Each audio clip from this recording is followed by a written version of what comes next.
여러분 안녕하세요. 즐거운 역사교실에 오신 걸 환영합니다.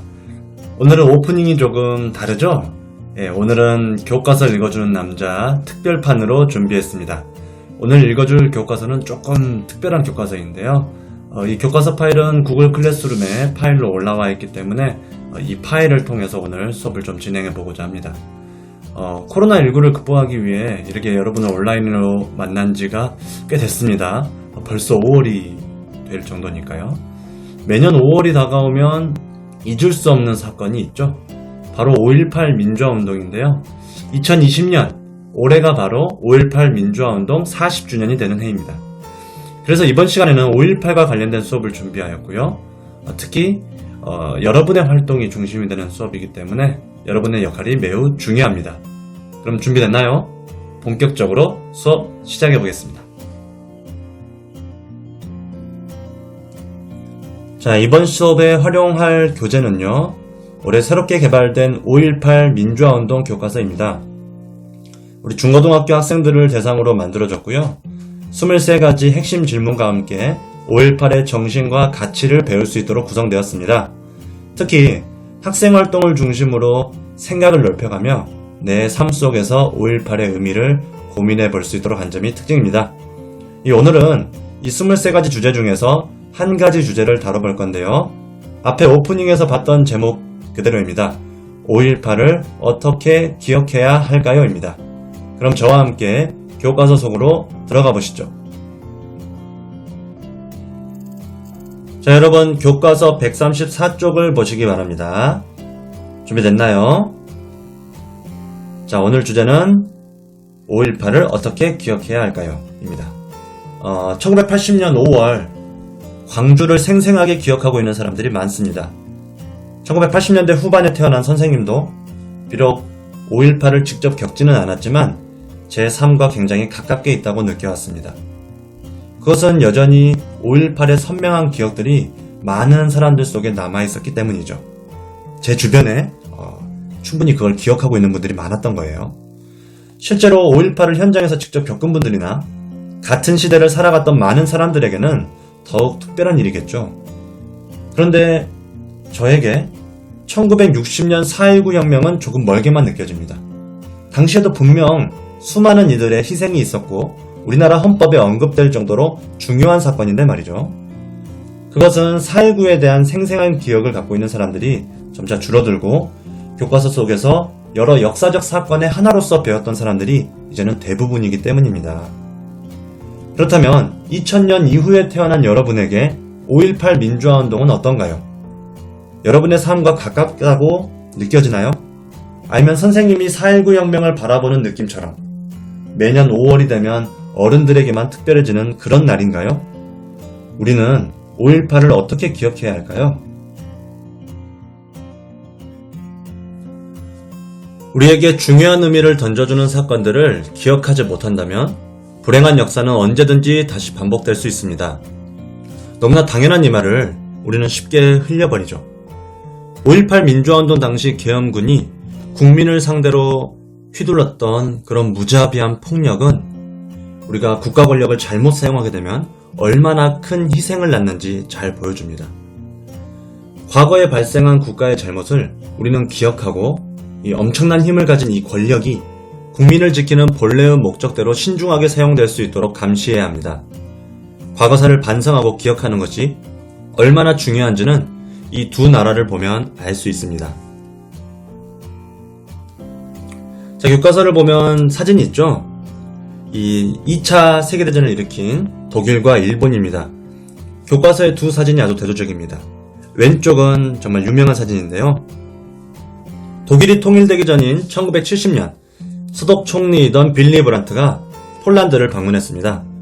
과거 나치 독일에 의한 전쟁 피해가 컸던 이웃나라 폴란드 입장에서는 그리 반갑지만 않았는데요. 그런데 나치 희생자 기념비 앞에서 여기 교과서 사진에 보면은 비에 젖어있는 이 젖은 바닥에 빌리 브란트가 무릎을 딱 꿇자 많은 사람들이 놀랐습니다. 이렇게 꾸준히 과거사를 반성하고 또 학교 교육을 통해서 다시는 그런 역사가 반복되지 않도록 노력하고 있는 독일은 국제사회의 신뢰를 받으며 오늘날 유럽연합을 주도하는 나라가 되었습니다. 반면 오른쪽 사진을 보면 일본의 아베 총리가 어딘가를 당당하게 걷고 있는데요. 이곳은 바로 일본 전쟁 범죄자들의 위패가 있는 야스쿠니 신사입니다. 전쟁 범죄자들을 추모하고 기념하는 일본 정치인들의 태도에 피해 당사자인 주변국들의 시선이 곱지 않습니다. 특히 우리나라와 중국과 같이 동아시아 국가들과의 관계가 좋지가 못하는데요. 과거의 잘못을 기억하고 반성하고 있는 국가와 변명만 하면서 스스로 면죄부를 가지려는 나라, 두 나라 중에 어느 나라에서 불행한 역사가 반복될까요? 어느 나라가 다시 그런 엄청난 비극을 다시 저지르게 될까요? 굳이 말하지 않아도 모두가 다 알고 있죠?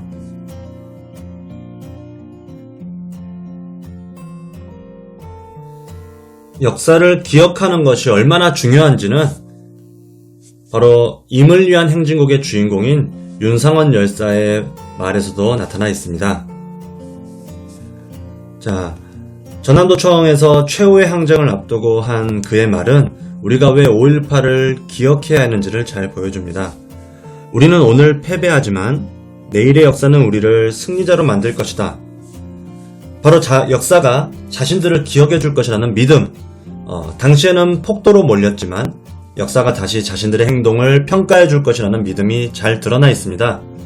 실제로 민주화 이후 5.18은 법적으로 역사적으로 모두 재평가되어 명예를 회복했죠. 진실을 기억하고 역사에 남기는 일은 이렇게 중요하답니다. 민주화운동의 역사를 기억하기 위해 이를 소재로 다룬 영화나 드라마 등이 많이 제작되고 있습니다. 특히 여러분에게 택시운전사나 1987 같은 영화들이 가장 친숙하게 다가올 것 같은데요. 영화 속 주인공들의 모습을 보면 과연 나도 그때로 돌아간다면, 내가 그때 당시로 돌아간다면 용기 있게 나설 수 있을까 고민하면서 그들을 특별한 존재로 여기게 됩니다. 하지만 5.18과 같은 민주화운동에 참여한 사람들은 특별한 존재가 아니라 우리 주변의 평범한 시민들이었습니다. 오늘날 우리와 전혀 다를 거 없는 평범한 사람들이었죠.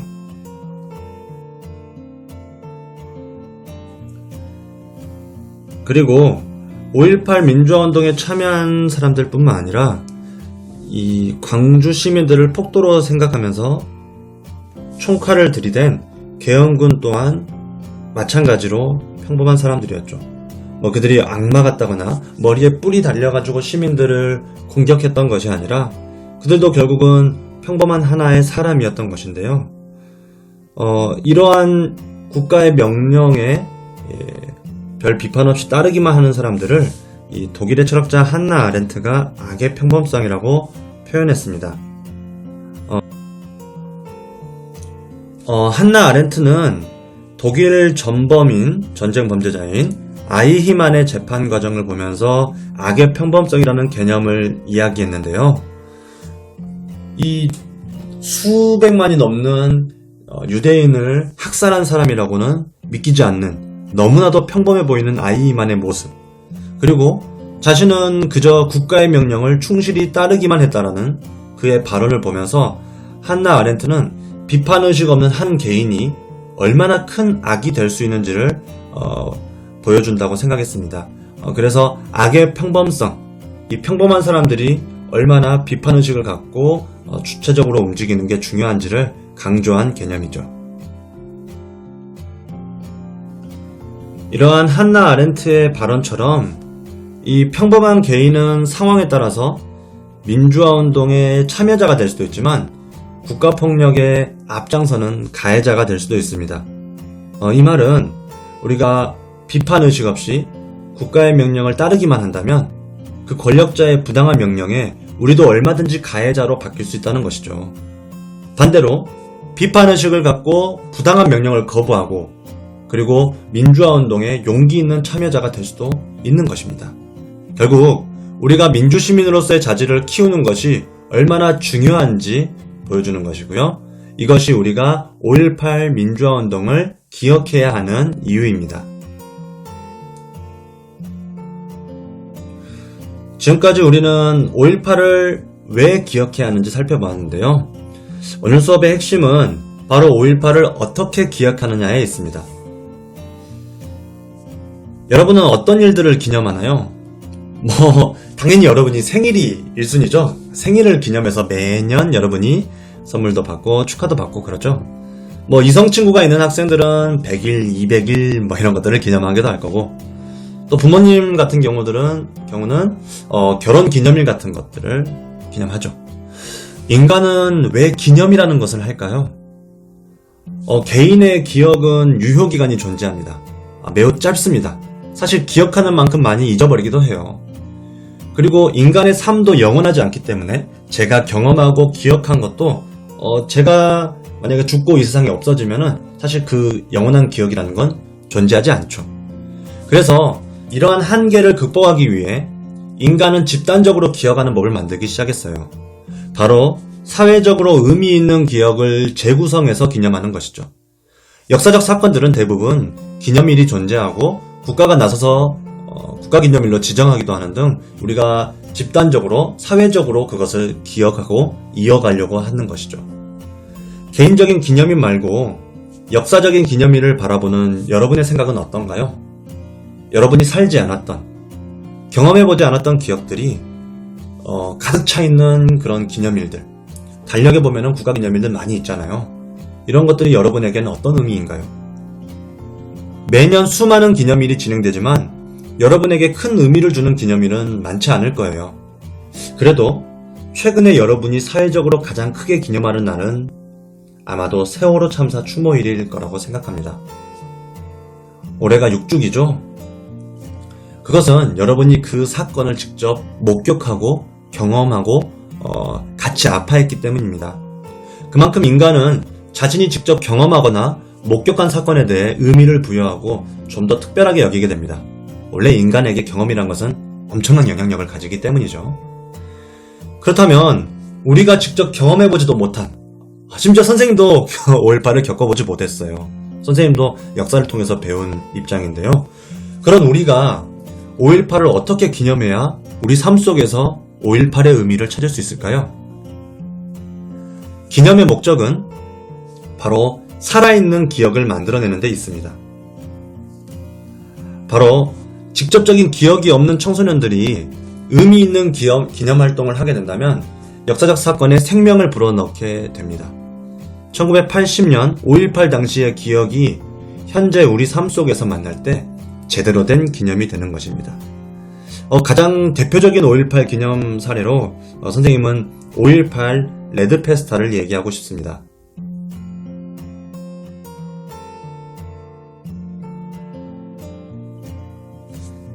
청소년의 민주주의 축제 5.18 레드 페스타라는 이름의 이런 5.18 청소년 기념 행사는 2004년부터 시작된 꽤 오래된 역사를 가지고 있습니다.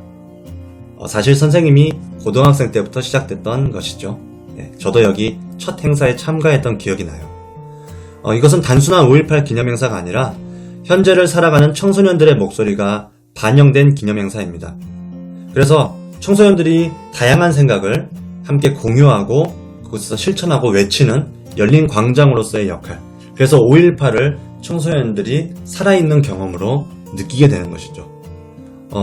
사진들을 보면은 이렇게 청소년들이 거리 행진을 하거나 이렇게 부스를 만들어서 소통하거나 그다음에 퍼포먼스를 진행하거나 이런 경우들이 많은데요. 선생님은 고등학생 때도 참석을 했지만 선생님이 되고 나서도 이렇게 제 제자들과 함께 참여를 하기도 했었죠.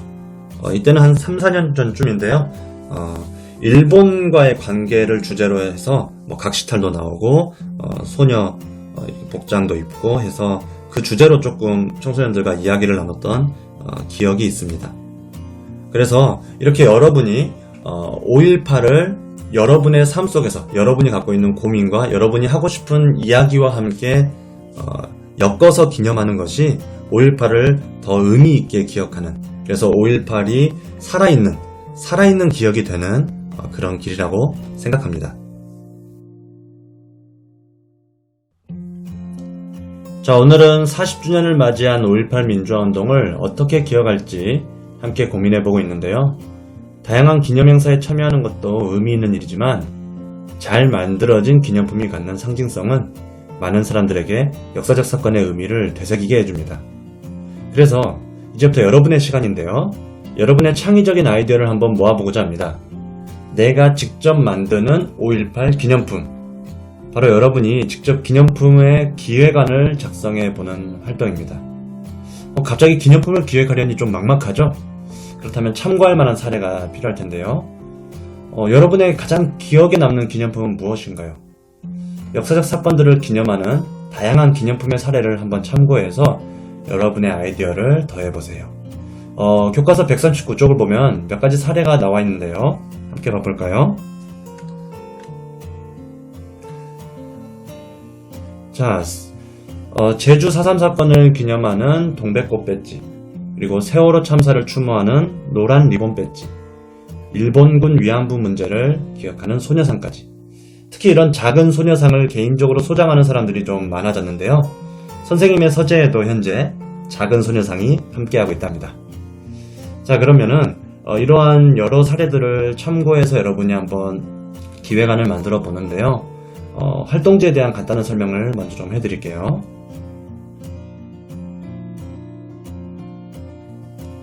자, 활동지 위에 보면요, 여러분이 5.18에 대한 생각을 정리할 수 있는 칸이 먼저 있습니다.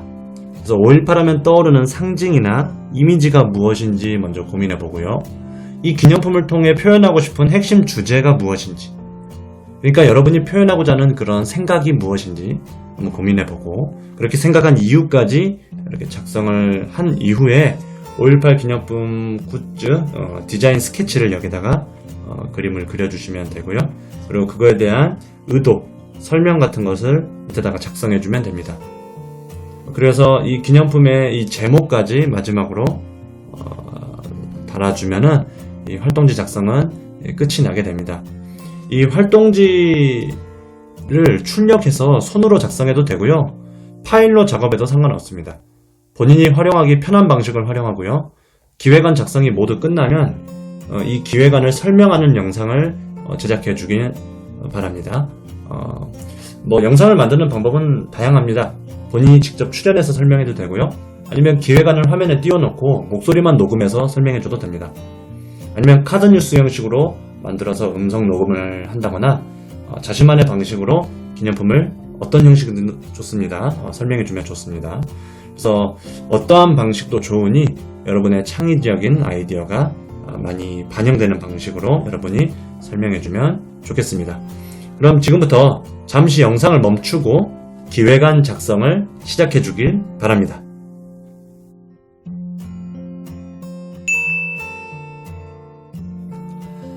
자, 여러분 아주 수고 많았습니다. 갑자기 막 아이디어를 모으려니 쉽지가 않죠. 그래도 선생님은 굉장히 기대가 됩니다. 여러분이 어떤 아이디어들을 모아서 아주 재밌는 기념품들이 나올지 아주 기대가 됩니다. 오늘 수업을 이제 마무리하기 앞서서 오늘 수업의 출석 인정 기준을 설명해 드리겠습니다. 영상을 일단 봐야 되겠죠. 지금 나오는 이 영상도 안 보고 그냥 막 과제만 올리고 그냥 나물라라 하면 안 돼요. 제발. 네, 선생님이 공들여 만든 영상 꼭 봐주시고요. 그래서 영상 시청 기록 확인하고요. 이 5.18 기념품 기획안 활동지 한 거 있죠. 그것을 사진으로, 손으로 쓴 친구들은 사진으로 찍고 파일로 만든 애들은 그 파일을 업로드 해주면 됩니다. 그리고 일종의 발표죠. 이 기획안을 여러분이 설명해주는 영상을 간단하게, 대단하게 막 멋있는 영상을 찍으라는 게 아닙니다. 여러분, 그냥 간단하게 기획안을 설명해주는 발표다라고 생각하고 간단하게 촬영해서 영상을 업로드 해주시면 제가 살펴보겠습니다. 그래서 세 가지, 영상 시청 기록, 그 다음에 활동지, 그 다음에 기획안 설명 영상, 이렇게 세 가지가 꼭 구글 클래스룸 과제방을 통해서 이제 확인되어야 합니다. 여러분이 제출한 기획안 중에 좋은 작품들은 함께 공유하고 5.18 기념재단에 선생님이 기념품 제작으로 한번 제안도 해보고자 합니다. 어때요? 너무 부담되나요? 아니에요. 부담 갖지 말고 여러분의 아이디어가 충분히 재단에도 의미 있는 아이디어가 될 거라 생각합니다. 그러면 저는 여러분의 좋은 기획안이 올라오길 과제방에서 기다리고 있겠습니다. 꼭 과제 올려주시길 부탁드립니다. 자, 이제 오늘 수업을 마무리해보고자 합니다. 오늘 수업 주제가 뭐였죠? 5.18을 어떻게 기억해야 할까요? 였죠. 5.18을 꼭 기억해야 한다. 왜 기억해야 하냐? 이런 이유들은 수도 없이 많이 될 수 있어요. 하지만 5.18을 기억해야 하는 당연한 이유를 넘어서 우리가 어떻게 기억해야 우리 청소년 여러분들에게 의미 있는 5.18이 될 수 있을지, 그리고 여러분의 삶 속에 어떻게 5.18의 의미를 찾을 수 있을지 고민해 보는 것이 중요합니다. 이번 수업이 그런 시간이 되었기를 선생님은 바랍니다. 5.18과 같이 우리가 꼭 기억해야 하는 사건들을 살아있는 기억으로 바꾸기 위해서는 의미 있는 기념 활동에 우리 청소년 여러분들의 적극적인 관심과 참여가 꼭 필요합니다. 역사적 사건을 그저 지켜보는 구경꾼이 아니라 공감할 수 있는 기억을 만들고 여러 친구들에게 전파하는 적극적인 행위자로서 함께 기념 활동에 나섰으면 좋겠습니다. 여러분 수업 함께 해줘서 감사하고요. 다음에 또 뵙겠습니다. 여러분 안녕.